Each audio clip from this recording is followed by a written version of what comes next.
Yeah. What are we doing today? What are we doing today? I think we should probably do a podcast. Although, Tom, I have to admit I've been moonlighting on you a little bit because I've already done a podcast this weekend.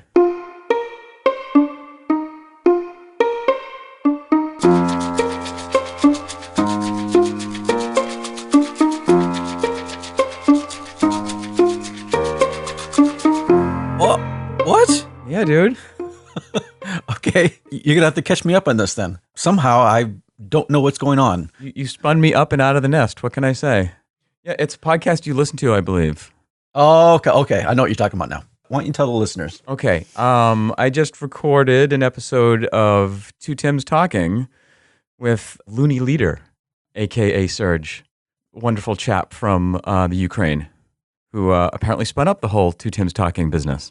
Oh, he's the fellow that produces it, right? Yeah. Oh, so he was one of the Tims on your episode? Yeah. It was myself and him recording the episode, yeah. Oh, excellent. Yeah. Was that a good experience? Yeah, it was awesome. Although I'm realizing now that as I reflect on the experience, we're doing a podcast about a podcast about a podcast. So yes. Okay. So for someone who's not aware, what is Two Tims Talking? So Hello Internet, one of our favorite podcasts we've spoken about right frequently. CGP Grey and Brady. Please say his last name for me. Heron, thank you. In one of their recent episodes, they talked about ideas for podcasts and just how fun it is to have ideas for podcasts. And that spun Brady up into his own podcast that he does with someone else where they talk about and they do ideas for podcasts. And that got the Tims thinking, and Tims being the moniker for listeners of Hello Internet, who are very active on the subreddit for Hello Internet, into doing their own podcast of just Two Tims Talking in the Two Dudes Talking genre. Mm-hmm. So yeah, they as Tims are wont to do, they picked up the creative project and ran with it, and have been doing such things ever since. So so Serge reached out to me and said, "Hey, you want to do an episode?" And I was like, "Yeah, man." That's awesome. Yeah, it was great. I think you picked the right guy. It was really fun to so it was a special treat as a 2-bit geeker because he was the first listener I've ever spoken to directly, like in person, who's not a friend or family member. Oh, so he listens to us as well. Yeah, so he reached out to so he's a longtime 2-bit Geeks listener, and so that's awesome. Yeah, and he heard about us from your original post on Hello Internet way back in the day when we started out, and yeah, cool. And you shared our podcast, so yeah, we had a nice 2-hour chat over Slack. Have you ever used Slack? I have used Slack. I don't know you could do voice chat on it. Yeah. Apparently, doing the call was kind of no problem. No, it was really cool to listen to someone who's listened to our podcast, and also from someone from a part of the world completely foreign to where we are. I mean, he grew up in the Ukraine. He's now living in Poland. Just finished his degree in electrical engineering and about to embark upon his adventures of the world. So. Oh, cool. We get several downloads from Poland every week. Yeah. Oh, yeah. So he wanted to come clean with the fact that he was downloading from Poland. So now we in our great quest to ascribe names to every download, then we're well on our way. Now, I look forward to listening to this, but I have to ask you: You didn't inflict any of your singing on him, did you? Let me think. No. Good. Singing for me is like a second date thing. You don't want to break that out on the first go around. All right. Well, let me know when it comes out. I'll make sure to listen to it, and we'll let the folks in our subreddit know that it's out as well, so they can listen. Fantastic. A little podcast cross-pollination. Yeah. Right. We need a little extended family tendrils of podcasts, I think, especially for these micro podcasts such as ours. Podcasts that are not coming from pre-famous people and are not hitting incredibly popular mainstream topics. Yeah. We need to, what is it? Rising tide raises all boats, something like that. Right. Yeah. Yeah. There you go. So, this is first time podcasting with someone else. Yes. How was that experience? Better, worse, the same? I'm going to guess it was a more pleasant experience than having to deal with my quirks and foibles. I'm getting a little bit of out of body experience. I feel like I'm at a school committee meeting trying to say something diplomatically in public. So we're recording episode 30 here, so it's been a good run, Tom. I mean, 30 is really solid. Yep. I mean, more than we thought we would, hit at the beginning. So much more. Yeah. I want to thank you for all the, and good luck to you in the future. No, it was cool. One of the comments he had halfway through it was, he's like, wow, this is really strange and interesting. And the fact that I can listen to you talk and I get to interrupt you. Because usually when he's listening to the podcast, he's just listening and he can't interrupt the flow of the dialogue. So he thought it was pretty fun to do that. It was interesting. When you're talking to somebody completely new, you have a whole lot of built-in topics for conversation that you haven't covered any ground together, right? Mm-hmm. Yeah. So it was fun to sort of we had it, a half dozen possible topics ahead of time, but we jumped around a fair bit just about who you are, where you're from, where you're going, that kind of thing.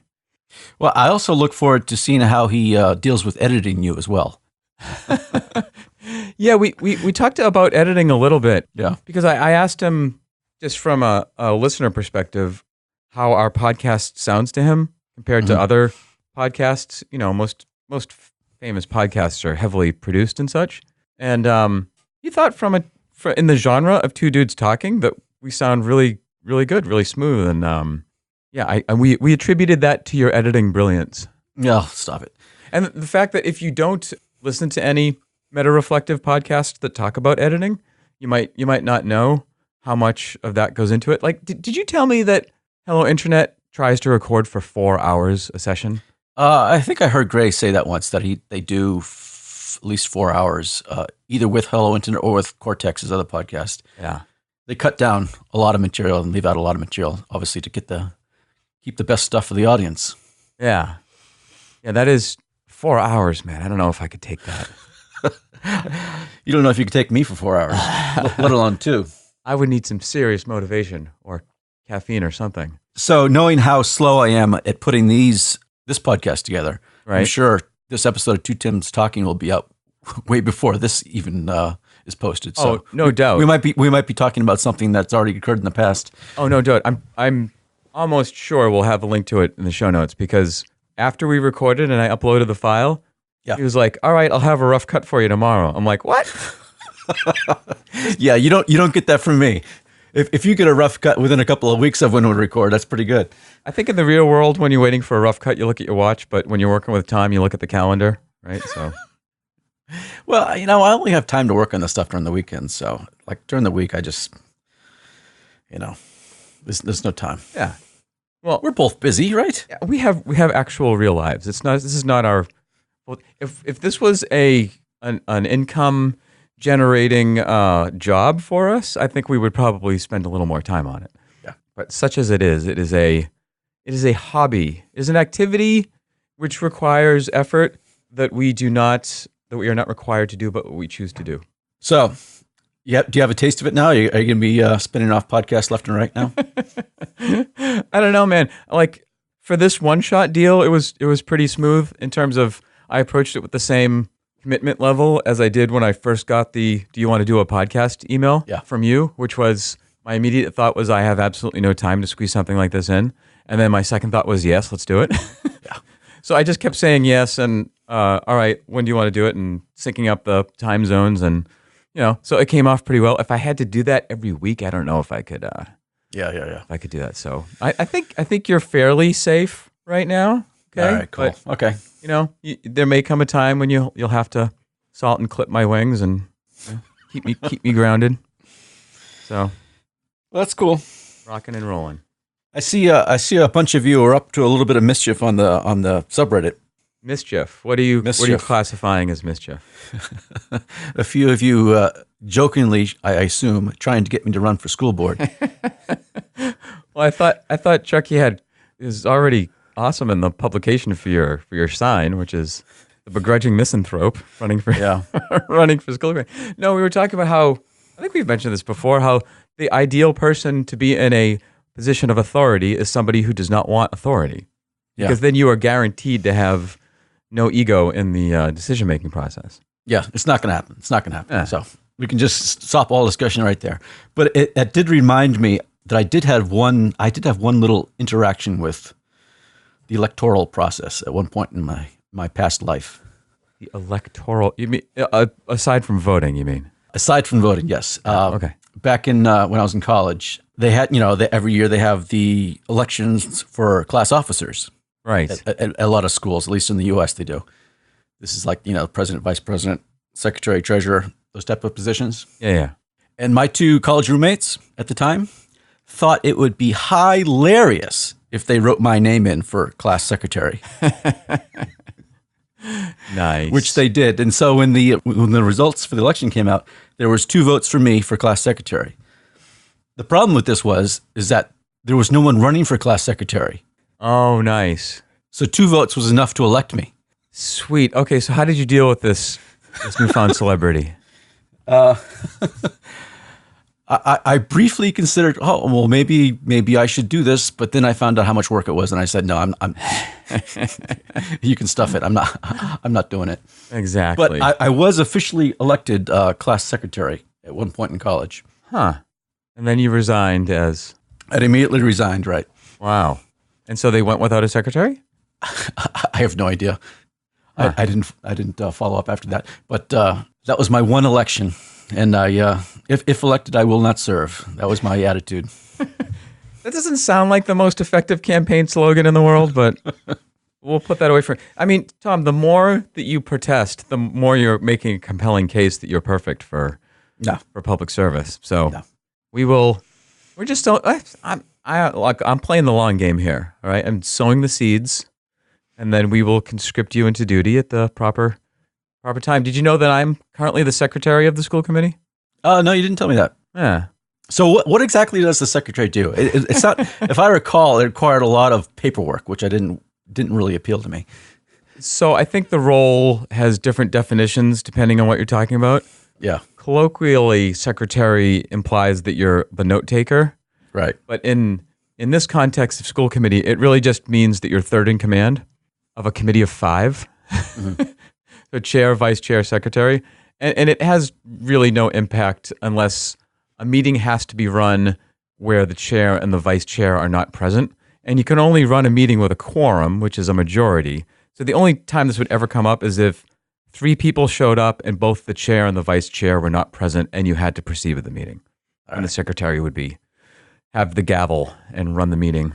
Have you had that opportunity yet? Once for one topic of one meeting because the vice chair was participating remotely and so she could not run the meeting, and the chair was presenting a topic with another group, and so she was not at the table. So I had the gavel for a spell. Were you drunk with power? No, but it's interesting because open public meetings, at least in Massachusetts, and I think this is the case across the country, run under what's called Robert's Rules of Order. Have you ever heard of this? Yes. I just heard about that the other day. And it's funny that you just bring it up just now. Yeah, so it's essentially a set of rules in terms of how you structure open public discussion, and it's like I second that motion, that type of thing. Exactly, and it's pretty cool when you look at the details of it because it's all set up with the intention of being the fairest, most open, deliberative kind of structure. So you need to be acknowledged by the chair in order to speak, so people aren't speaking over each other. Mm-hmm. You are committed to speaking to the agenda item, right? And so it's the item that is going to be discussed needs to be published ahead of time, and then on an agenda that everybody can see. And then when you show up, those are the topics that you're talking about. So you need to speak to the agenda. Everybody gets a chance to speak once before somebody gets a chance to speak again. Those kinds of, and then motions and amendments and such. But it's pretty cool that like outside of any government, that somebody thought of, hey, how could we all work together in the most fair and equitable, somewhat congenial fashion? So it's kind of cool. Mm. Thank you, Robert. So who is that? Who's that named after? That's a good question. I think we would have to Google that and either sing over it to temporarily entertain our listeners or girl VP me again. All right, I'm looking at it right now. Okay. Robert's Rules of Order. Manual was first published in 1876 by U.S. Army officer Henry Martin Robert, who adapted the rules and practice of Congress to the needs of non-legislative societies. That's good. Okay, so is a 19th century U.S. Army officer. Rockin'. Back before Wikipedia, when you had something you didn't know the answer to, right? You know what you do? You would just go, I guess I'll never know. Or you'd schlep off to the library and look up in the encyclopedias. Now you can find out whatever you want instantly. This is great. Dude, encyclopedia salesmen are a thing of the past, eh? Right, exactly. Yeah. I remember the day when I was a young lad and a literal, honest to God encyclopedia salesman showed up at our door. Did you have encyclopedias at home? Yeah, so we ended up buying a set. And then we had a set of encyclopedias, which was pretty amazing. I mean, back in the day when you would read Hitchhiker's Guide to the Galaxy and just scoff at the fact that you might have this small electronic device that had instant access to all the collected knowledge of the universe in your hand. Yeah, it's amazing the future we're living in. Yes, there's been no time in human history where the average person has had more access to collected world knowledge than today. Right, and I think if you had proposed this fanciful notion to a person of a previous time, I'm guessing that they would have predicted a far more socially positive impact than the current state of affairs. Yeah, it's not as if the median number or intensity of world or social problems has radically decreased since the introduction of such an amazing device. Well, there's still time. Give it time. Allow it to percolate. Yeah. I mean, the Wikipedia has more stuff in it than the famed Library of Alexandria of antiquity, and it certainly has better hours. And apparently, certain highly politically charged topics aside, more accurate and up to date than an encyclopedia. Yeah, that's what they say, eh? Am I being Wiki-biased there, or is that correct? Is it actually its accuracy level? It's for something that could be edited by anyone. It's surprisingly accurate. They do a very good job. Have you ever done any Wikipedia editing?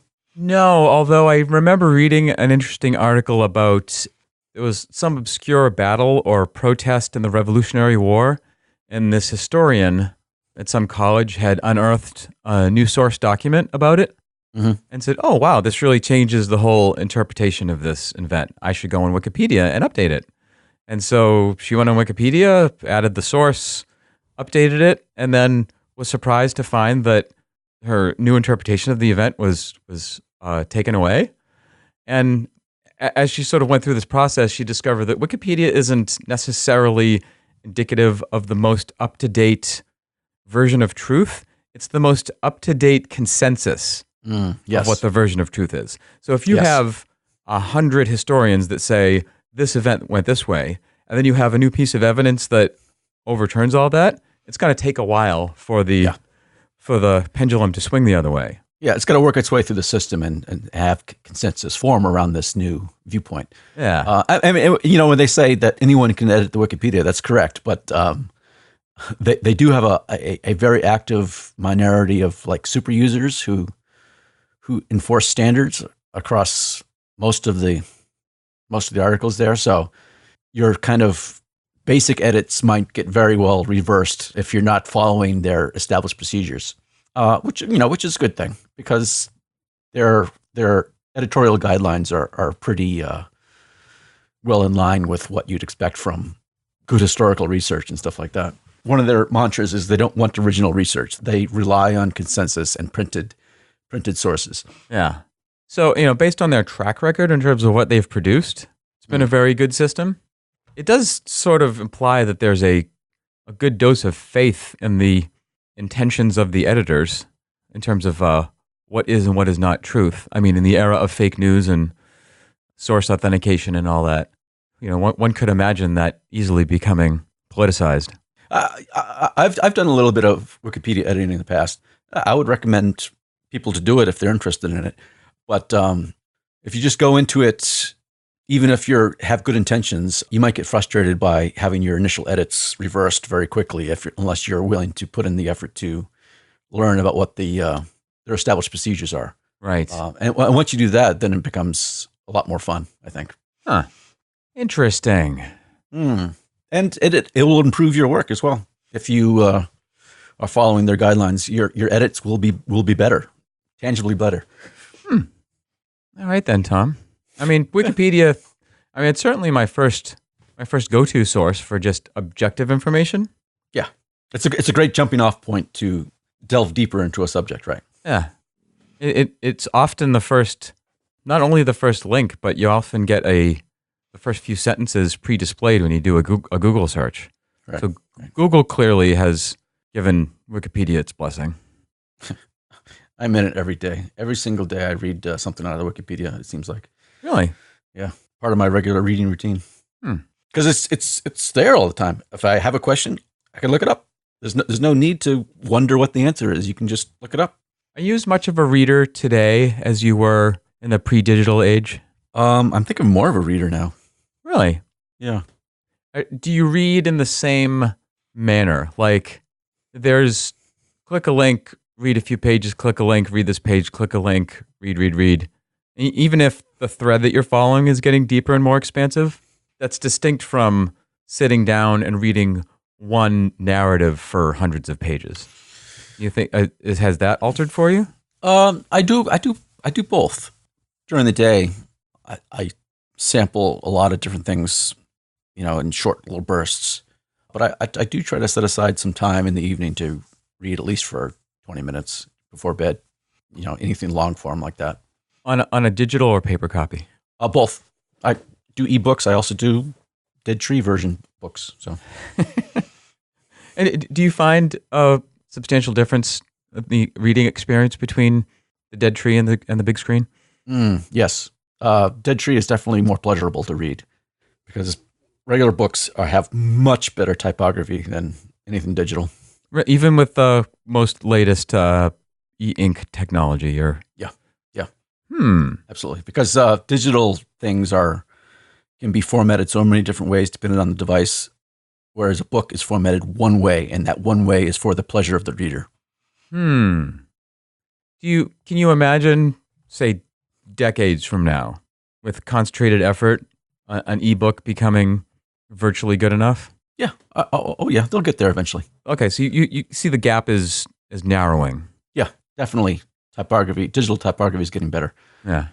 I mean, if you've ever played around with laying out a book in something like Adobe InDesign that has really, really good typography tools, you see how much thought goes into putting a book together.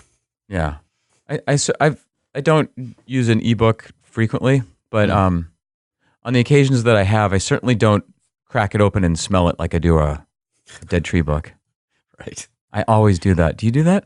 Yeah. It's almost instinctual. The very first thing I do when I pick up a book, unless I'm in a bookstore, I'm not smelling every book, but yeah. If I'm actually going to sit down and read something, first thing I do is open it to the middle and get a big whiff.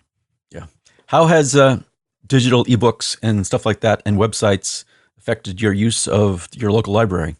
I would say that the change in library attendance for myself and my family is more related to age.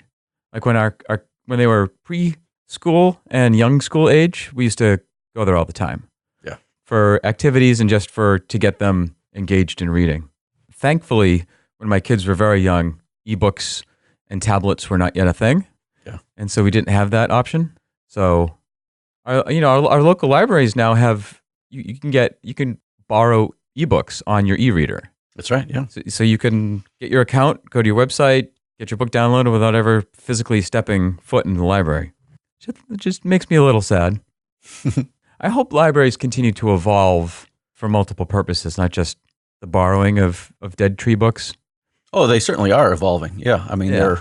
they seem to want to become the the hub of any kind of knowledge collection and distribution. So Yeah. that's why, you can get ebooks, you can get digital movies and music. Lot of libraries are getting into creating maker spaces where you can do 3D printing and stuff like that. Right. Our library also does a good job of trying to be a community center for other things. So we'll have there'll be meetings of public groups. If you're trying to learn English as a second language, classes might happen there. Having some space, some after school homework space for kids. So, kids come from a variety of backgrounds, and it's not always easy to have access to a computer and a nice quiet space when you're at home. So Yeah. having something like that. I think libraries, with expanded services, they're trying to function as community centers. And you can imagine in suburbs and such, at least in the U.S., there's, what defines your town is where you go and where you meet other people and where you do things together. That sort of becomes the central nexus of community and community building. And the default is kind of the schools, because that's where you meet other parents and such. But then the library, where you're servicing more than just kids, could be a senior center or people new to the community, et cetera, can become a hub there. But it requires the community valuing it as such and funding it as such. Otherwise, these things go away. Yeah. I try to visit my university library as much as I can, because I still love physical libraries and physical books. But the convenience of digital text is fantastic as well. Yeah. I mean, one huge advantage that the ebooks have is that there's no danger of the Vashta Narada. So you get a little Doctor Who reference. Thank you. I love getting even in a bookstore today, which has much more of a technological injection than it used to. And there are far fewer bookstores. I still love getting lost in a physical bookstore. Yeah. It's just a pleasurable experience just to wander. Yeah. In a bookstore. Browse. Yeah. Yeah. I do sort of see them as somewhat stubborn outposts in the ever-consuming digital onslaught. It's almost becoming somewhat fanatical to resist the additional digital tools and such that are replacing all our beloved paper analog things. Yeah. People make you feel like you're a Luddite or some sort of weirdo if you prefer the old analog way of doing things. Yeah, and obviously we've talked about smartphones a lot. And I've been trying to think as I get older, what is driving my fairly raw, visceral stubbornness to adopting a lot of these new conveniences of technology. Like you mentioned, the voice assistant that you were playing around with a little bit. Yeah. Those have quickly gone from an anomaly to fairly mainstream. Yeah, those Amazon Echoes, they're hot. Yeah. Everyone's buying those things. Yeah. They're becoming from mainstream to commonplace, and I would be shocked if, say, 3 years from now, they weren't ubiquitous. Like it would be, you would be the exception if you didn't have a voice assistant in your home. And your car and everywhere else. Yes, exactly. And, on the one hand, you can see the appeal of such things. It's convenient, right? Like you were over your parents' house, you wanted to play 2-Bit Geeks podcast. All you had to say was, play the 2-Bit Geeks podcast, and there you go. It was like magic. Yeah, very little effort. And so, I can imagine driving home and saying, Alexa, heat my house to 70 degrees, and then get home and it's all ready, and put the pot of cooking on and start the dishwasher. You're rocking and roll. But, so part of me resists these things for their possible impact to our cognitive patterns that we've talked a lot about. Yeah. And then, I wonder what part of me is simply resisting it because I'm old, right? The grumpy old man syndrome of back in my day. Yeah. And so these kids today, and guilty as charged. Yeah. So I try and have a little bit of self-awareness of, is this simply ageism? Am I simply a victim of what I grew up on generationally? But I read an article recently that, I don't know if it's just giving me a more refined, convenient excuse to be resistant, but I really like the take on it. It was called The Tyranny of Convenience. Okay. Where was this? This is an op-ed in the New York Times by a gentleman by the name of Tim Wu. Okay. And so he's talking about this rise of technology and the things becoming more and more and more convenient. He calls it the most underestimated and least understood force in the world today, the most powerful force shaping our lives and our economics. Is convenience? Is convenience, yes. Okay. And so that's anything. This idea that anything that saves time, anything that is more efficient, anything that makes something easier to do, and anything that removes an obstacle and reduces effort is by definition and principle good. And that's the kind of core principle that drives the things that we use and interact with in society. Even at the sacrifice of quality. Well, not by this definition. So by this definition, convenience is the highest attribute of quality, right? And so it's like, oh, should we, as Amazon.com evolves its user interface, if it's becoming easier and more efficient to use, more convenient, then it goes, and that's what defines quality. Yeah, that's the whole point of one-click shopping. Yeah, and it overrides other attributes that we might think we value more, like cost efficiency. Like he had an interesting comment about Napster versus iTunes. Remember back in the day and the rise of digital music, used to be able to use software like Napster for free and trade MP3 files. Yeah, Napster was like the first application or service that you could use to just get on-demand music, even though it was not officially sanctioned, or it was basically illegal. Right. The convenience of it was so powerful that everyone, or at least loads of people, were using it. Yeah, we should just a little balance for Napster. Initially, it was not illegal. It was quickly ruled illegal, but initially it was legal. But then, so for a time, it was still if you wanted to, you could use Napster, and there wasn't much chance of. It's not like people were prosecuting these things at the individual level. But then iTunes came to be, and so you had to pay for the music. But iTunes made it much more convenient to use than using this illegal shareware of Napster. And amazingly, people were willing to pay for that. Even though they had the opportunity of getting something for free, they can pay for something just because it was convenient. It was more convenient, exactly. Yeah. And so okay, that's it. So he's sort of making the point that convenience is sort of trumps all, and then so the tyranny of convenience is this a problem if the principle of making everything easier is the number one principle. So he talks about we actually do things to consciously embrace the inconvenient. Like when you go to the gym, it's not convenient. When you are intentionally putting meaningful resistance between you and the achievement of something, you're doing it for something other than convenience. It would be that might be a too trivial an example because you know what you're doing, getting out of it. The health benefits and all that. Mm-hmm. But any hobby, any passion, any activity that is not totally required, that takes some effort, you are doing for something that's not, like this podcast does take a fair bit of effort, right? Yeah. But we get something out of it, and so we do it. Going to the library is not convenient, right? And so it raises this interesting question: is if you put more effort into it, do you get a deeper, more rewarding experience for something if it's not as convenient, and therefore should you intentionally try to take the harder path?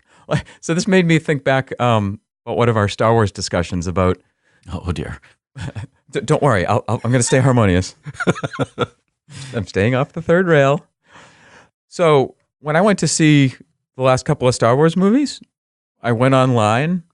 I bought my tickets for myself and my group way ahead of time. Mm-hmm. We picked out our seats in this particular theater so that we didn't have to stress about that. In these incredibly comfortable Barker Lounger kind of chairs. Yeah. Right? And I didn't even have to print out the tickets. They were just on my phone. And so we just sort of showed up, had a nice dinner, walked into the theater 5 minutes before it started.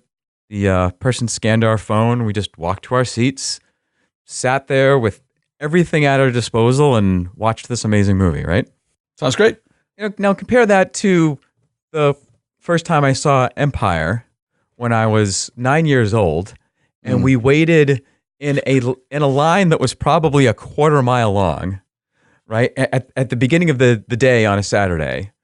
And, people with like lawn chairs and snacks and, literally waiting hours for a ticket, and you see the analog sign of the show times for Star Wars. And as you're waiting in line, they're taking off certain show times because it's getting sold out, right? and then are we actually going to make it? And so we get there, and you finally get the last few tickets to like the 4:30 show, and so then you're hanging out for another 2 or 3 hours, and then you're lining up in order to get into the theater, right? Because you don't want to get split up, and so now you're in another line, and you eventually get to the front of the line. They take your paper ticket, and you're rushing in. You're trying to get your seat. You sit down, and then you're watching it on this 1970s era, screen in a flat seating stadium. So half the people have like somebody tall in front of them. You're peering around.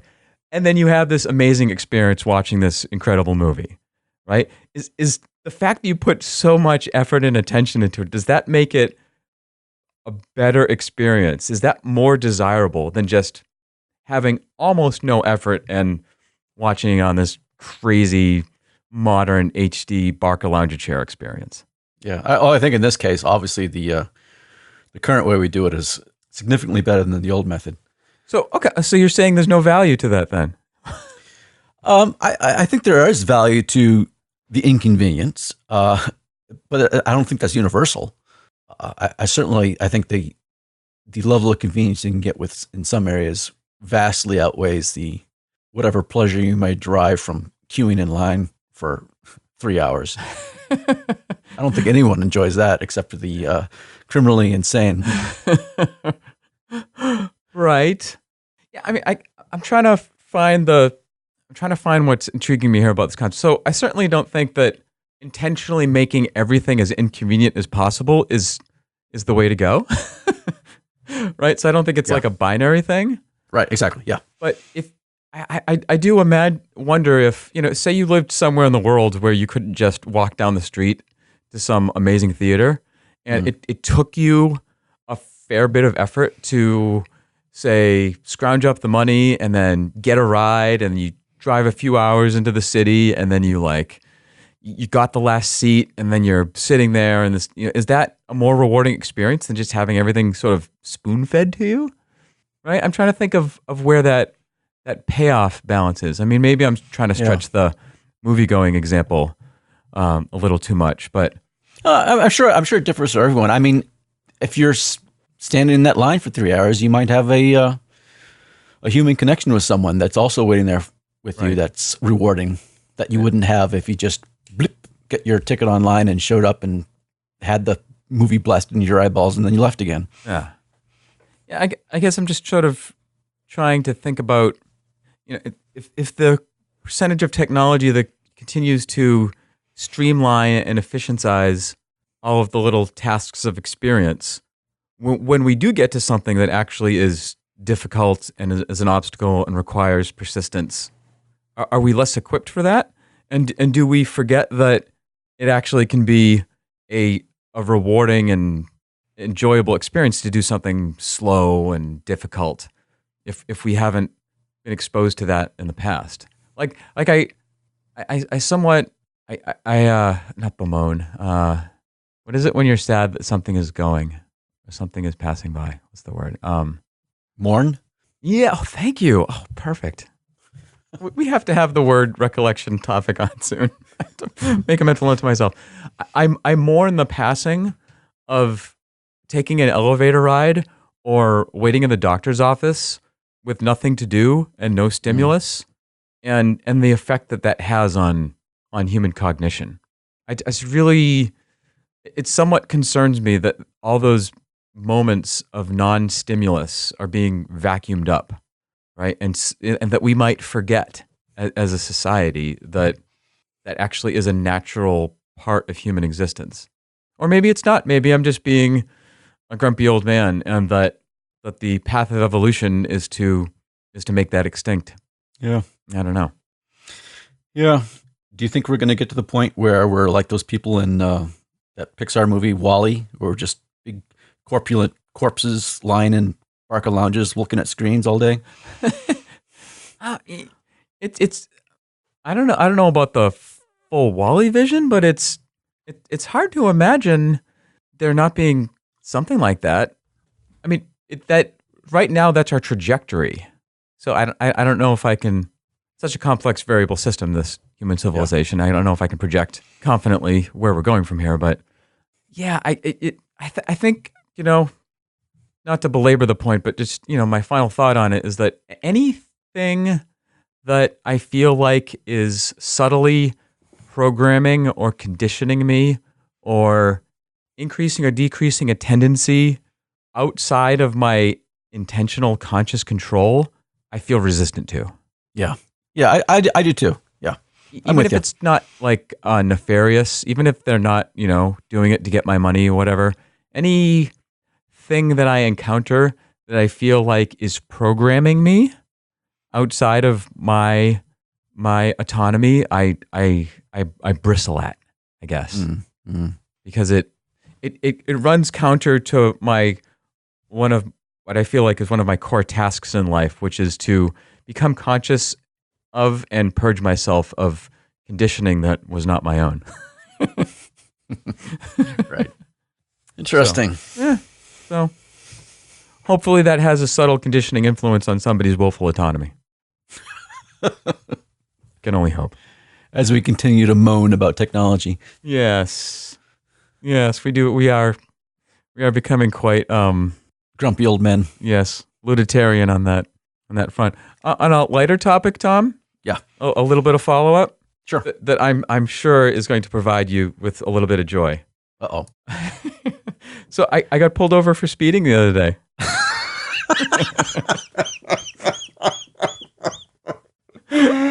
Oh dear, I feel so badly for you. I'm sure you would. And I was like, oh man, somewhat stressful experience. I know who I need to talk to. A shoulder to cry on. Okay, give me the details. Okay, so I was driving from home, my typical commute, and I was going 69 miles an hour in a 55 zone. So for our kilometer bearing friends, that's 111 in an 88 zone. Whatever it is, it's too fast. Yes. Yeah, and so, the lights come on and I pull over and license and registration, sir. And so in those moments, I've found that my default mentality is to sort of surrender to the circumstance. Mm-hmm. Well, one is to acknowledge, to try to remember, and I do this in any kind of encounter where I'm playing a role and the other human being is playing a role and we don't have our total guard down. I try to remember that the other person is a human. Always a good tip. Yeah, it's like they're doing their job. Like if I'm at a restaurant too, anybody who's having like a bad day at the cash register or whatever, I'm like, okay, they're a human being playing some role, and so I am as well. I try and treat them with at least that level of dignity. I also try and remember that, okay, while on the one hand, I want to get out of this ticket so that it doesn't have the financial impact of the fine and the insurance and all that. Mm. I'm also conscious of how it's going to affect my mind going forward. And I really have come to the conclusion that the less I need to lie in any situation, the better impact it has on me personally. Even if I could totally get away with it. Absolutely. Even if no one would ever be the wiser. Like, it just doesn't feel right to me, right? And so it's just for my own personal soul edification. I'm willing to pay the price. Did the officer ask you, do you know why I pulled you over? So he came up, asked for my license and registration, and said, all right, so, I got you doing 69. Oh, he didn't give you the chance to self-incriminate yourself? No, he didn't. Okay. So it'd be interesting had he said that. It would have presented a higher moral quandary, because then I would have had the opportunity to fudge to a certain degree. But so he goes back to his car and waiting there. You feel the adrenaline pumping a little bit, right? Yep. So he comes back. He's like, okay, I'm giving you a warning. he's like, you're going too fast. We just getting too crazy on this section of the road. Mm-hmm. You know, we're cracking down on this. He's like, so this won't have an impact to your. It's not a fine. It's not impacting your insurance. He's like, however, it's now being tracked electronically. These warnings. So the next time you get pulled over, the officer's going to see the fact that you've had a warning. Ooh, I like that. Okay, so this is unlike in the past where you get a warning and they will just give it to you You're verbally. like, whatever. Yeah, I got away scot-free. Right. And so there's no record of it. And so you could get pulled over a half an hour later and the officer would know. But now there is a record that you have been in the stretch of road, you've been warned, and here was the data. And I was like, so don't get pulled over 20 minutes down the road. He's like, yeah, exactly. So all in all, I thought that was extremely fair of him. He's like, here's a new level of enforcement. I wasn't, in my slight defense, there was no real traffic situation going on. I didn't feel like I was being incredibly dangerous. I know you might have a different opinion. Yep, there's always the unexpected. There's always the unexpected. So, but they're imposing a new level of enforcement. Therefore, he's giving me the warning, but it's not any longer this sort of nothingness of a warning. It's, a more coordinated system. So he sent me on my way, and then I drove considerably slower the rest of the way home. And have you continued to do so? Have you learned your lesson? Is the question. So that was the last time I commuted on that road since now, until now. Yeah. So we'll see. I think, it's a good question, Tom. Because this is one of those roads where everybody drives significantly faster than the posted speed limit, right? So if you are driving at the speed limit, people are whipping by you all the time. Yeah. Yep. So, and we don't have to rehash the discussion, but I don't feel particularly safe with everybody whipping by me. I feel like I need to drive closer to the median speed of cars in order to have maximum awareness of the activity of cars around me. Right. Because the relative speed would be different. So I think, to be honest, I think I still will drive above the speed limit. I don't think I'll drive that far above the speed limit. I can see myself going 60 to 62 in the 55, because that's also small enough that they probably won't pull you over. They're pushing the boundaries. Were you aware of what the speed limit was? When you got pulled over? Oh yeah. Okay. Yeah, it's 55 on the vast majority of that road. Okay. So I totally endorsed the officer's activity. I was in the wrong, Yep. And if I'm able to make myself comfortable with driving at 62 instead of 69, 70, then it will have done his job and it would have been a productive encounter. So be sure to ask me about that in the future, though, because I think I'll need a few weeks to see if I can acclimate. Oh, I'm sure I'll follow up with you about that. So there you go. Little bit of joy for you, Tom. Yes, that has certainly brightened my morning. Sorry, I didn't mean to have joy in your run-in, but it's it's joyful for me. Who knows what positive impact it's had? Maybe there was a serious accident in my future that will now be tragedy now averted. Right. You never know how. If it's just everyone just slows down a little bit, that would save hundreds of lives, literally hundreds of lives. Right. There's been generationally, there's been a dramatic decrease in auto fatalities over the decades. Oh, that has a lot to do with just the manufacture of vehicles, how much safer they are now. Yep. Yeah, there's a number of factors. That's a big one. I was reading about this recently. There's in terms of road construction, you're much less likely to bank off of a road with the way that they construct, design, and architect roads. The science is much more understood in terms of how you put down roads. Seatbelt law, obviously, is a factor. Yep. The relative crackdown relative to 40, 50 years ago on drunk driving and now texting has had a big thing. So a freedom that we all have, a licensed freedom, which then society saw was a danger to others, and so we decided to regulate it to a degree. Unlike another thing in our society, Tom, and I wanted to take a low percentage swing at this third rail topic. Okay. I'm girding myself. Yeah. So I take this because we have the freedom of edit, Yep. but gun regulation in our country is a pretty seriously contentious topic. Very, yes. And much to the bewilderment of the whole entirety of the rest of the world. right. Absolutely. I think bewilderment is a pretty good way to put it, that there's just a lack of understanding of why there would be such a lack of regulation of firearms. And it certainly comes in a time the most serious kind of backdrop news we could possibly be speaking of with events in the U.S.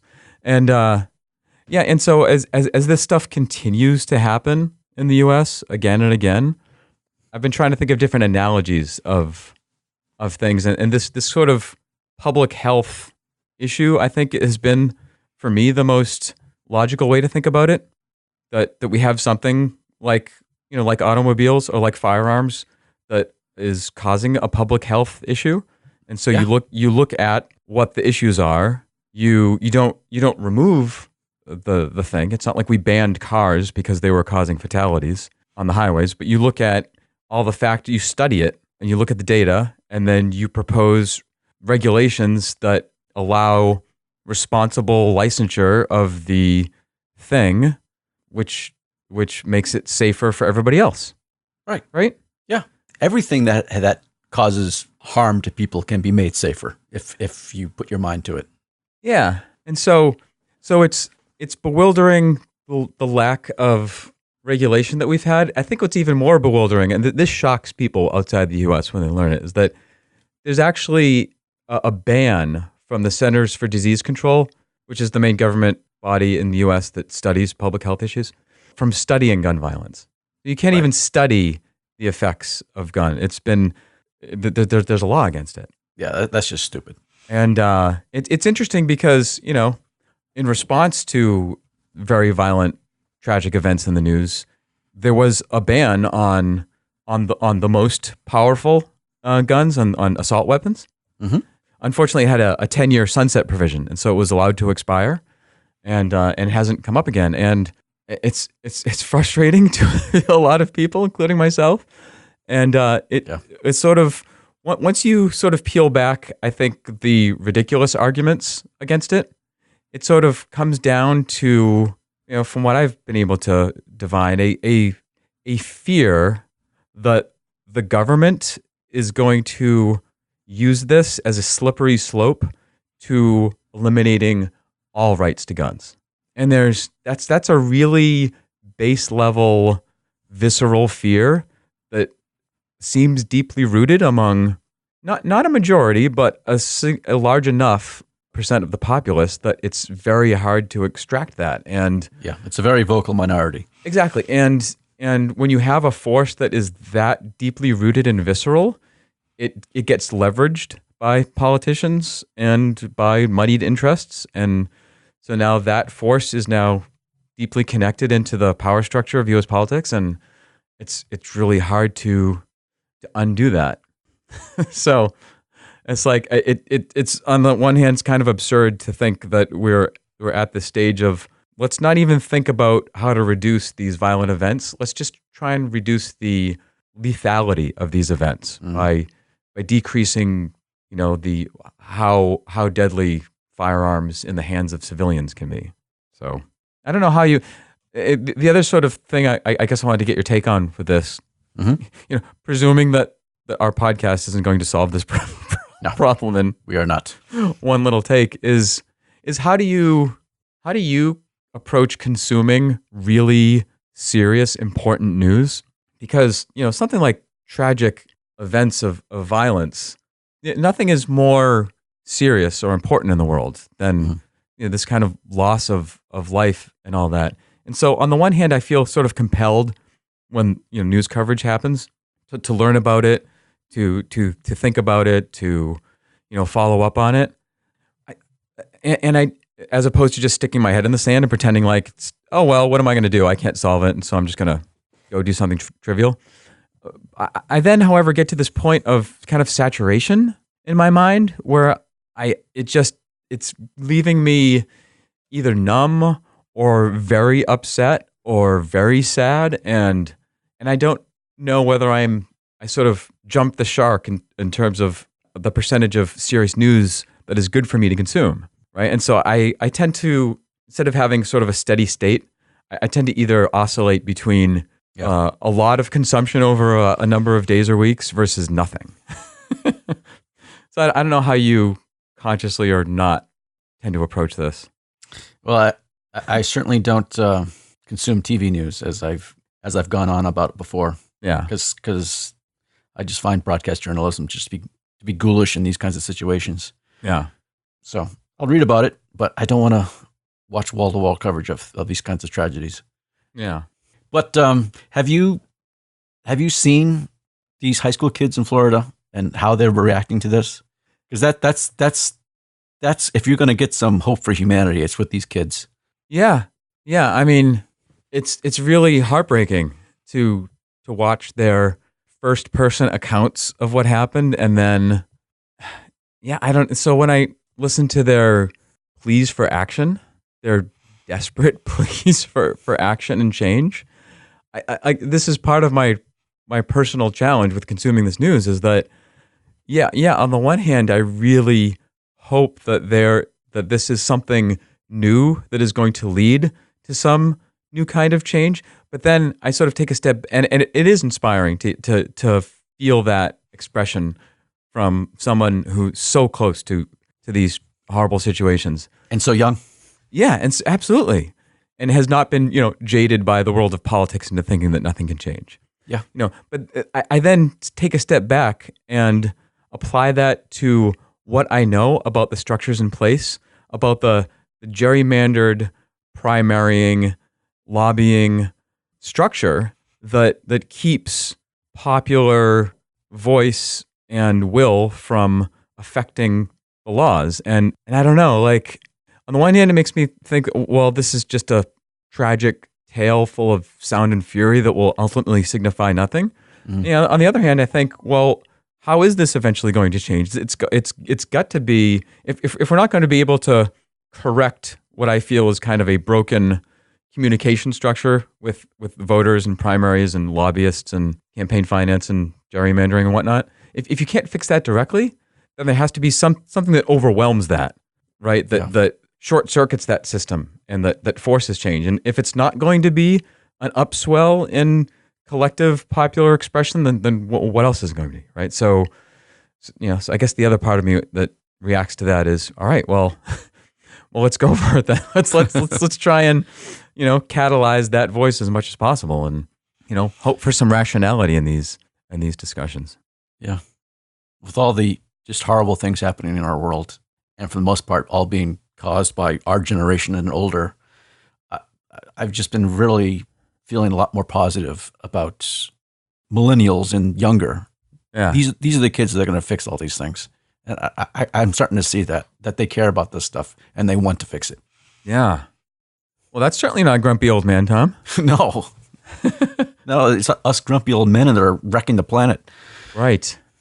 Well, thanks for at least talking through that. It's a hard thing to integrate into one's consciousness. Although I am very, very resilient to the fact that I don't want to avoid it just because it's hard to integrate. Mm-hmm. Cognitively, information that is difficult to integrate into one's worldview is much easier to dismiss. Right, exactly. Just avoid that data point, and then you have a nice smooth line. Just stick your fingers in your ears and yes, la la la. Yes, if I had a protest sign at a demonstration, it would read "Embrace the cognitive dissonance." That would be my clarion call. Put that on a T-shirt. Yes, there you go. Now available at Two Big Geeks. See what you can do for me there, Tom. Yeah, I'll see what I can do. On a lighter note. On a lighter note. Head master of transitions. Do you bake at all, Tom? I do bake. Not recently, but I have baked, yes. Like, what kinds of things do you bake? Cookies, cakes, pies. Mm-hmm. Do you like on your own? Like, you're capable of following a recipe and putting that together? Yeah, I sort of got into it a few years ago.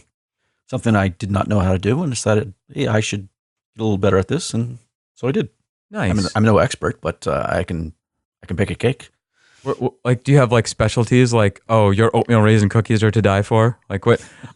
According to your significant other, what's the best thing that you bake? According to my father-in-law, he All right. adores the peanut butter cookies that I make.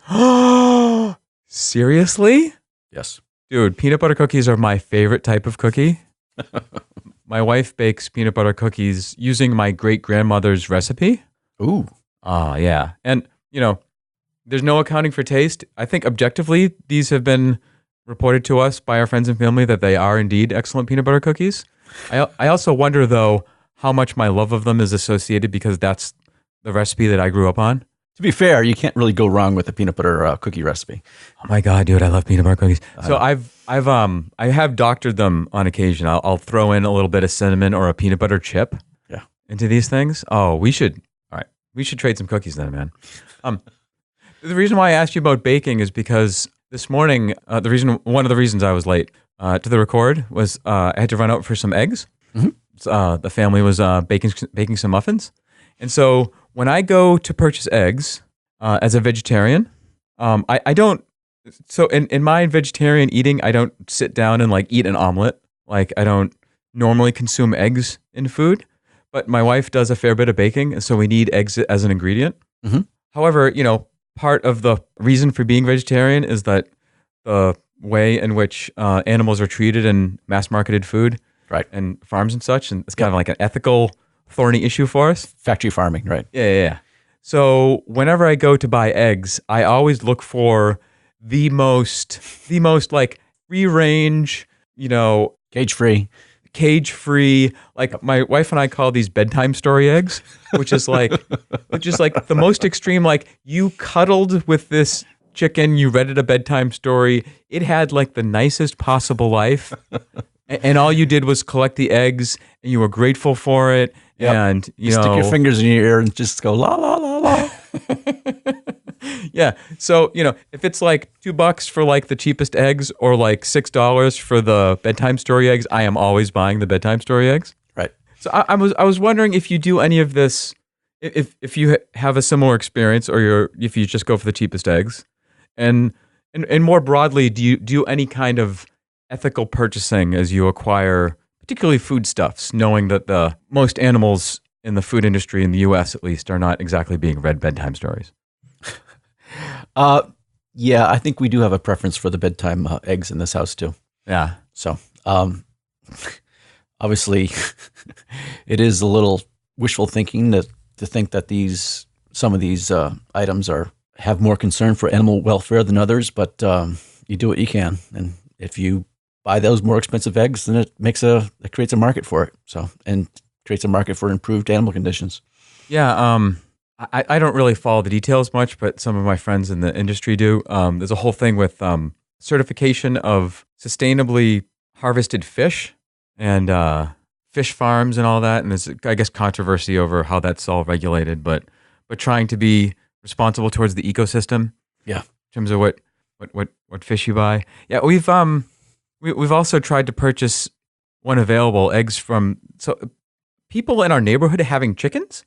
Do you have people in your neighborhood who have chickens? So this is kind of like we live in a kind of a agricultural town, so there's lots of people with animals in the area. Yeah, I'd also say probably in the last 10 years or so, there's been a slight bit of a chicken raising renaissance, such that you don't necessarily have to live in the most rural part of the country in order to have somebody around you who has some chickens. Yeah, and so just knowing that those are just hanging out their house, and getting eggs from them is something to do. My wife kept chickens when she was younger. I'm sure at some point in the future we'll have chickens again. In terms of embracing the cognitive dissonance, again, it's something I try and think about a little broadly in terms of how are your purchasing decisions expressing your morality, right? Because I have a pair of hiking boots on right now. I don't know where those came from, really. Right. Like, is there any dead cow on these boots? I don't actually know off the top of my head. I didn't actually look. Or were they sewn together by forced labor? Absolutely. People who are really in bad conditions. Right. I am almost certain that there are components in my phone that were manufactured and acquired through not the most scrupulous means in the world. And part of the sticking your fingers in your ear is just ignoring that for the sake of financial convenience. Yeah, the tyranny of convenience. Right. Like I do wonder if the bedtime story eggs were $60 instead of $6, right? Would I still be willing to buy them? Mm-hmm. I'd like to think I would, but I to be honest, I don't know until I'm presented with that situation. So, and I think this is like because this dynamic is always evolving, and you can always sort of scan your environment for how you're affecting things. It's something that is much more cognitively convenient to set it and forget it. Like, okay, well, this is what I do. I've made my choice. I'm not going to think about it anymore. And so, I get that it would be counterproductive to do an in-depth ethical analysis in terms of every single purchase I do with everything, right?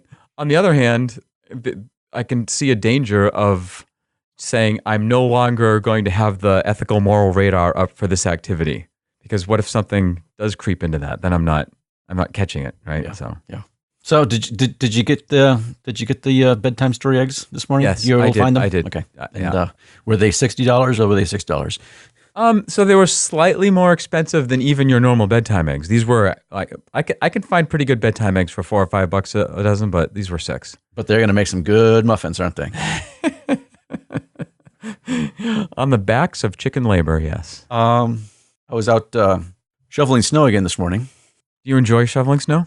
It's not very convenient, but I do it. But I bring it up because I was shoveling off the snow on the deck this morning, and when I was doing the stairs, I poked my snow shovel through the back of the step to push the snow out. Okay, and I kind of hit something squishy. Was it alive? It was alive. Oh no! So I uncovered out in the snow and leaves underneath the deck stairs a sleeping possum. Oh, a sleeping live possum. Yes. Okay. Which startled me for a second, but it was actually quite interesting. I had no idea there was a little possum spending the night underneath my steps. Huh. And your poking it didn't wake it up? Oh, it did. It popped its head out and showed its teeth. has a lot of teeth. Right. I looked at him for a little bit and said, "I'm not going to hurt you." And I just kind of shoveled around him. As far as I know, he's still out there. Oh, so you didn't run screaming from the situation? No, he wasn't. He was just minding his own business. There's no reason for me to bother him further. Wow, Tom, that's surprisingly harmonious of you. Yeah, well, I like all the animals we have around our house. We're kind of in the woods slightly, so we get all kinds of critters. It's the first time I've seen a possum, and he or she was living right outside our front door. Wow, that's cool. You enjoy having well, you talked about your cats maybe bringing a little too much wildlife into your house before. Yeah, the little mice and frogs. They do bring those in. Yes. Yeah. We once had a skunk family living underneath the corner of our house one spring. Yeah, we've had some skunks here too. Yep. Yeah. Skunks. I've had multiple encounters with skunks and not been sprayed. So I don't know if keep trying. Baby skunks are cute as all get out. Oh my gosh. We had a skunk in the garage once that I was trying to get out with a stick until my wife stopped me and said, "That's not a very smart idea. Just leave the garage door open. He'll leave on his own." Yeah. Oh, dude, one of the saddest small animal experiences I've had was in our. We found a mouse in our garage once, which was very common. Mm-hmm. But a mouse with some of its baby mice. Yeah. And baby mice are like pea-sized, right? They're very small and pink. Yeah. And so we sort of collected the mother and her babies and put her outside, and then we later discovered one of the other babies like in the corner. Yep. And we couldn't find where the mother was, and like we're calling our town's animal control to see what the most humane thing to do is for a baby mouse. We had tried to give it like this little spoonful of water, and it wasn't taking it. And Oh, jeez.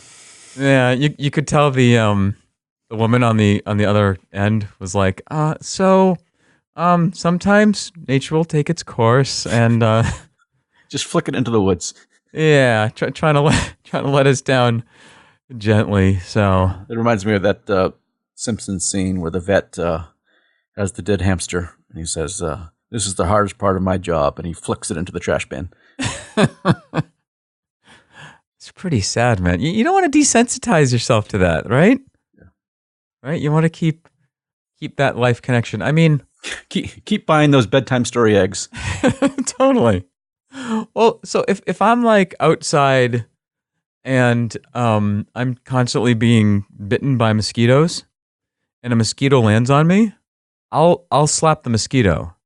But I'm not totally 100% comfortable with that action. Because I'm like, what's the mosquito really doing? The mosquito is a form of life. It's reacting to its own pre-programmed instinct, right? The mosquito will die if it does not consume sustenance like my blood, right? And I made a choice to invade its ecosystem for my own personal pleasure, right? I'm going outside and hanging out on the picnic table, whatever. And I could have done something to prevent that conflict. I could have lit the citronella candles, or sprayed something either natural or artificial on my skin to make it less appealing for him. So now there he is, and so I'm going to make a choice to end his life because of my poor planning, because of my convenience. Yep. Right? They're not bothering anybody, except when they spread malaria and cause thousands of deaths in sub-Saharan Africa. Yeah, so that's not good, obviously. So here's the thing. It's like, I do feel like if when push comes to shove, if they're threatening my life, then I feel that it's okay for me to defend my life. And if it's a choice between a mosquito or a rodent or a tiger or a chimpanzee and a human baby, and I have to choose one or the other, I'm choosing the human baby, right? Yeah, of course. But that to me is a much different, easier black and white situation than most of what humans find themselves in when bumping up against other life, which is we've spread our wings, we haven't been sensitive to it, and now we have to have its life in our hands and decide what to do with it. I'm always rolling that around in my mind. This is where I actually land on that. Maybe by the time I die, I'll have my entire moral scripture figured out. Yeah. Well, write it down, and we can shoot it off into space. Right. There's a great Bloom County cartoon out like that, where they're talking about the imposition of life, and then every time you breathe, you're killing something, right? Yeah. There's microbes in the atmosphere. The fact that you allow yourself to persist is necessarily a decision to destroy countless other forms of life. You make that decision all the time. Yeah, be careful how far down that rabbit hole you get. Yeah, at the end of the day, just try to be cool. Maybe put some broccoli on the pizza instead of pepperoni and sail off into the sunset. I'll pass on the broccoli, though. Broccoli is awesome, dude. Brassicas. Ugh. Do you like any green vegetable? I do. We've talked about this. I like peas. Do you like any leafy green vegetable? Lettuce is all right. Romaine lettuce? Yeah. All right, buy yourself some romaine lettuce next time you're doing lettuce. Yeah, we got romaine lettuce upstairs right now. Yeah, all right. Yeah, I had a salad last night. Oh. So there.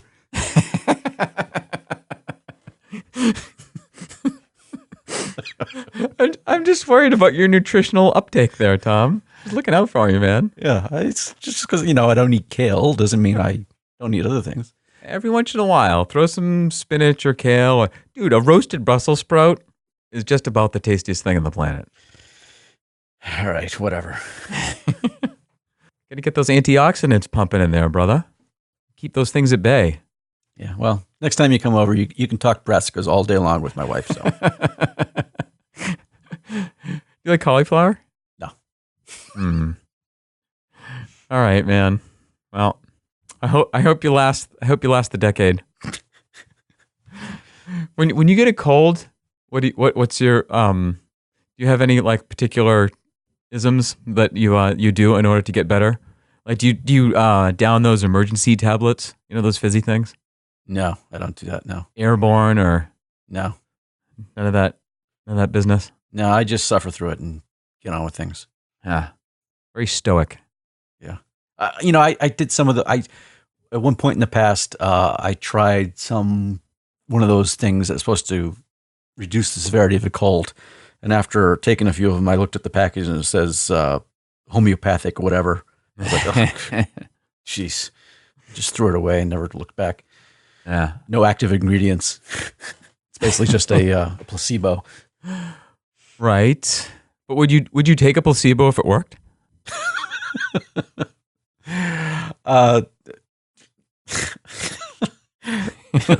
Yeah, a bedtime story placebo.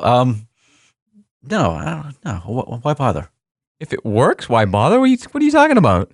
Well, I mean, to an end, brother. I would just take a imaginary placebo and get the same effect. Not if you didn't believe it. That's the whole thing, man. Well, the problem is I'm not going to believe it. So how is it going to work? All right. What if medical science research, right? Like the craziest, most efficient, knowledgeable people down at Johns Hopkins or whatever. Yeah. Discover some method of presenting placebos to the human society that is really effective at curing hardcore disease. However, if they exposed the mechanism and they actually came clean that this thing that they developed, this miracle drug, was in fact a placebo, it would negate all its effects. Would it be proper for those researchers to then completely lie and present this placebo as real and have it cure all these amazing diseases, including yourself, if it wasn't actually in fact doing anything? No, I don't think so. I think they're not going to lie to the medical community, but a doctor can give you a placebo and not tell you what it is, and you can derive the benefit of that. So, I mean, that's okay. I think. I mean, I guess I would take a placebo if I didn't know it was a placebo. Right. Once I find out it's a placebo, I don't want to bother with it. Exactly. Well, is that so? There is medical research that corroborates the effectiveness of placebos. Yeah, there is. Yeah, yeah. It's a real phenomenon. Which is really interesting, isn't it? Like the fact that the mind, something that is affecting your belief, that a belief can cure the physical body. That's a variable in the equation. That's pretty wild. I don't know if I would use the word belief. All right, what would you do? I don't know how I would describe it, but I think belief goes a little bit too far in what's going on. I think there's some biological process that's happening, even with placebo, that it's not just wishful thinking. I might be speaking out of turn, but I thought that the perceived effectiveness of placebo is that the patient believes that they're taking actual medicine. I mean, it's just a sugar pill, so it's not like the glucose is doing anything for your condition, right? Yeah, yeah, that's right. I mean, that's correct, but the word belief just rings alarm bells. That I don't That's think why I bring it up. I don't think belief is the word you need there. But I don't know what the substitute is, so maybe that's fine. Do you believe in the power of positive thinking? So let's expand this a little bit past placebo. So when you look at elderly patients that are fighting serious conditions and trying to hang on from things that are seriously threatening their life, it's been observed time and again. And again, I'm probably speaking out of turn, but I think that there's good research to back this up. That those that believe that they are going to survive, are statistically more likely to survive than those that believe they're going to die. Yeah, I mean, but I mean, it's not the belief that's doing that. That's the trigger to some biological process in their body that's converting those positive thoughts to positive action. So, dude, you just said the belief triggers a biological process, or enables it, or facilitates it. There's some cause and effect going on. To a certain extent, yeah. But it's not belief alone is not going to get you through get you through the next bout of the flu. Well, no, not alone. So if you're fighting cancer, right, you're you're going through chemotherapy or radiation or some other heavy duty business, right? Yeah. But it's been shown those patients that are, this isn't going to work, I'm going to die, it's hopeless. They've tracked this. I believe in studies. I mean, hopefully, if this makes it into the show, I'll add some good reference in the show notes, that those patients have poorer outcomes than those that are like, this is great, I'm totally gonna have a positive view on the outcome. And that's a variable that's real. Like it's like when they talk about soldiers in a battle environment, a soldier that believes he's going to die will probably find some way to make it happen. Right. Yeah. Yeah. And so whether that just affects, in the battlefield example, this is maybe affecting confidence and decision-making process and adrenaline and all that. I don't know. But in terms of long-term medical outcomes, it's to me much more intriguing. And you can see the tie to a placebo, where if somebody had no hope, and they said, breaking news, we just discovered this magical cure for your incurable disease. All you have to do is take this pill a day, and it's going to be awesome. If you convinced a patient that was true, in order to trigger those things. Well, right? to go in the opposite direction, for people who suffer from depression, you can't just tell them, just cheer up and you'll get better. Absolutely, 100%. Right. In fact, that's such an important point to make that I would say if anyone out there is battling through depression, the most effective thing you can do, and this has been shown by research, is to talk to your doctor about it. Right. Because they can guarantee they'll keep your conversation private, and they're not going to force you to do anything, but they have seen the range of people who have engaged with depression or depressive thoughts such that they'll be able to calibrate, here's my recommendation on your most effective course of action. So yes. So that's kind of where I'm coming from, where I'm saying that I don't think belief is the right word, because I don't think being depressed is the right word either, because it's brain chemistry. Well, I think there's a difference between being depressed and being convinced that you're going to die or that something is not going to get better. Okay. Right? Yeah. And I mean, in a lighter example, on a lighter note, yeah, we've hit some pretty heavy topics in this run. When I was talking to Looney Leader yesterday on our Two Tims Talking podcast, we hit a bit on time management and efficiency, and how, on the one hand, time management is about finding particular strategies and tactics that make better and more efficient uses of our time. On the other hand, I was suggesting that there's a fair bit of how you mentally approach whether you have limited or unlimited time. Like when you emailed me a couple of years ago, do you want to do the podcast? If I just looked at my day as this fixed number of hours and where am I going to slot this in, it would not have been a rational choice. Yeah. Right? But if I sort of just say yes and I'll find a way to make it happen, then there's this sort of time dilation occurs. And it's because I'm thinking about, okay, let me try and imagine the possibility. How am I going to make this work? What little corners of the week can I, are these opportunities available? And they magically are there. Now, maybe it's a sense of that's just me coloring the filter on my mental radar, right? Where if I'm convinced that there's no time for it, then I'm by definition not going to be able to see those things that actually exist. And so if you are sending the mental message to your biological system that we are not even investing any time and energy to curing this obstacle, we are accepting this obstacle as immovable, then maybe your body internally says, all right, and it reroutes its limited time and energy towards other endeavors. Maybe that's how it connects. Okay. I don't know. No, I haven't thought about it too much, so. Well, I have a little bit of homework to find a good reference on placebo. Yeah. But I'll just warn the listener that my homework rate so far, I'm about 1 for 10. Exactly. on homework completion rate, so Yeah. I wouldn't hold your breath. Yeah. Okay. Although maybe if I just tell myself, Tom, that I'm going to complete my homework, that positive thinking will. It's the power of positive thinking. That's all Yeah, you man. need. You don't even need to actually put in the work. You just need to think happy thoughts, and it all gets done by the little fairies. Exactly. It's like when Neo was his first attempt to jump over the building, right? Yeah. Free your mind. No problem. Free your mind. Let's go. Free your mind. You and your fluffy fluff. It all comes back to the Matrix, man.